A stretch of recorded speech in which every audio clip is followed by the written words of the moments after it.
Zoberte si runo. Ja som si ho dala na 2 vrstvy, aby bolo trošička hrubšie, aby to bolo také krajšie.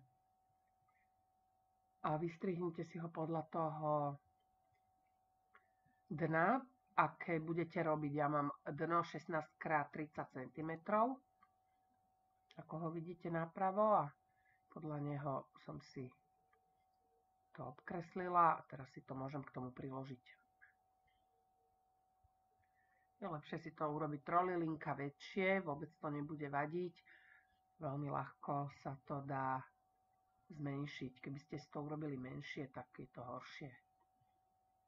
Žehličkou si prebehnite troška tú látku, aby ste ju mali rovnú, aby ste tam nemali moc záhybov. No a látku ja som volila oranžovo-bielu bodku, ale vy si môžete urobiť fialovo-zelenú, proste v fantázii sa medze nekladú. Takže každý pekne podľa seba a postupujte podľa videonávodu, aby ste mali tieto obvody rovnaké.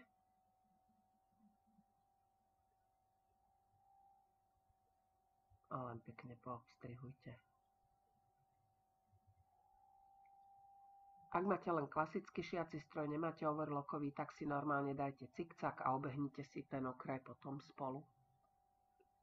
Stačí aj to. V podstate to bude prekryté pedigom, takže to nebude vadiť.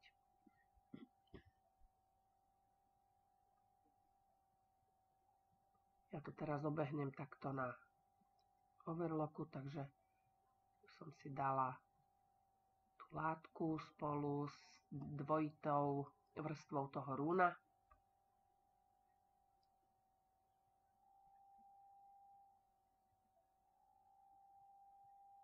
A takto to len po obvode zošite.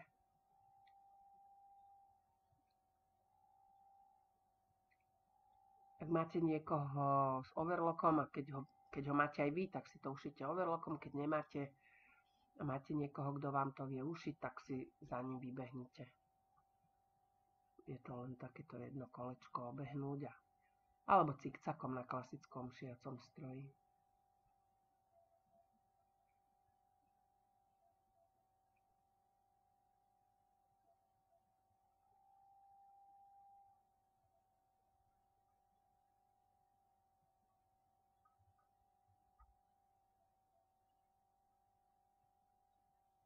No, hotovo. Teraz je dobre si dať na to dno lepidlo z toho dôvodu, že aby predsa len tam to runo dobre držalo. Takže pekne si tam dajte červený Duvilax a takto si ho rozotrite po celom tom dne.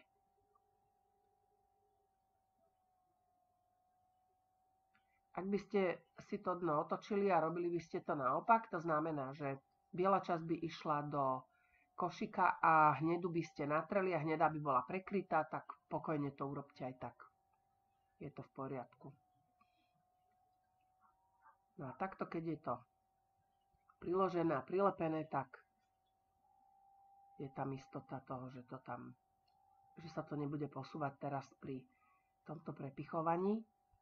Takže šidielko a každú tú dierku cez látku prepichnite, aby ste si urobili miesto na pedik.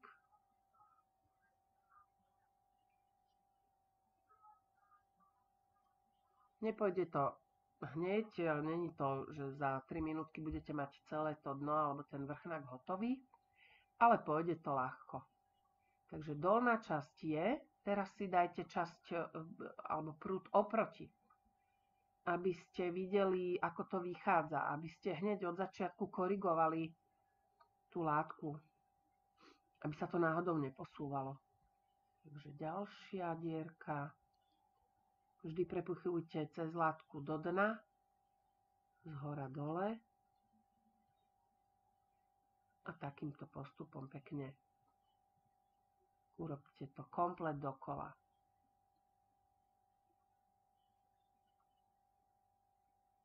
Výborne. Teraz stačí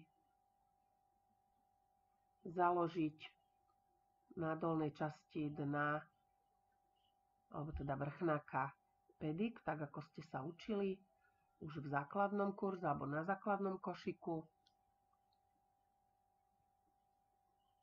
aby ste to mali zafixované pekne.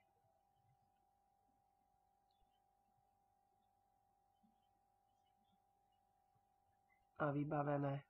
No, takže máte krásne zvládnutý túto časť a teraz už len obyčajne láhulinko, fajnovo, tripárovú uzávierku kolom dokola. Urobí pekný vzor, dobre to vyzerá a bude to dobre vyzerať aj keď to vložíte do toho košíka, pretože tu je dôležité, aby na tých bokoch nebol pedik. Aby pekne tento vrchnák sadol do tej ťahanej uzávierky.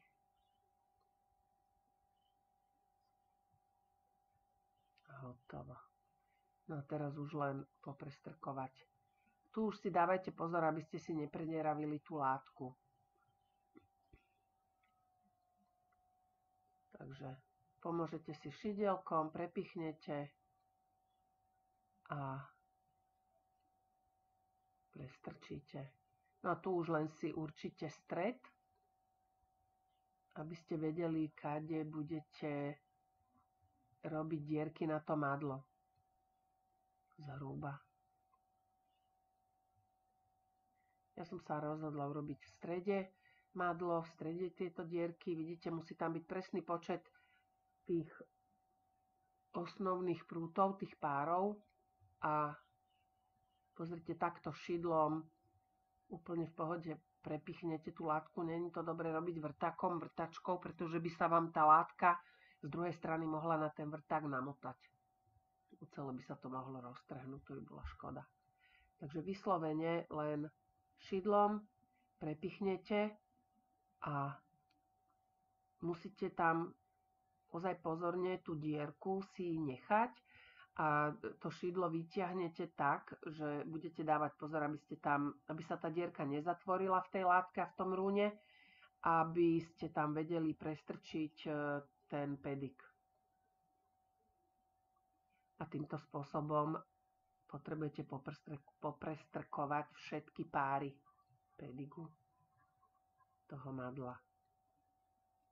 No a už keď budete mať, tak už len povyťahujete. Už len z druhej strany podoťahujte chobotničku.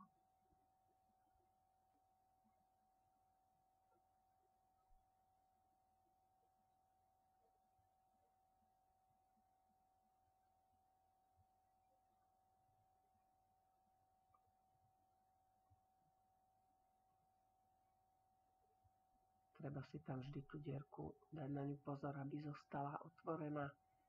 Čo najopatrnejšie vyťahovať to šidlo, aby sa tá dierka nezatvorila. A takto, keď už sú všetky na druhej strane, tak pomaličky po milimetriku jedno po druhom vyťahujete, aby to madlo bolo úplne pritiahnuté o tú látku. A pozrite sa, takto krásne jednoducho za jedna dole to ukončíte. A zachytíte. A posledný prestrčíte pod prvý. A slniečko je hotové. Pekne ľahko sa robí tento čalunený vrchnák. A dobre to vyzerá s tým pleteným madlom. Ja viem, že môžete mať aj drevené, aj to je pekné, ale toto je také special.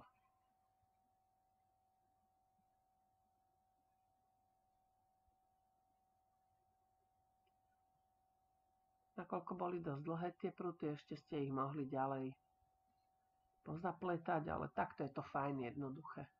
Ono to držať bude.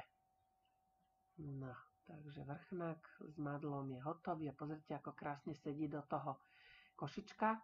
Ak by náhodou tie boky boli trošička odtiahnuté, tak stačí rozprašovačom ten košiček trošička navlhčiť a na noc trebárs zaťažiť ten košík aj s vrchnákom tak obmotať, aby to uschlo už v tom tvare, aký požadujeme a máte parádny, výborný košiček na rôzne veci. Toto sú školské potreby našej dcéry.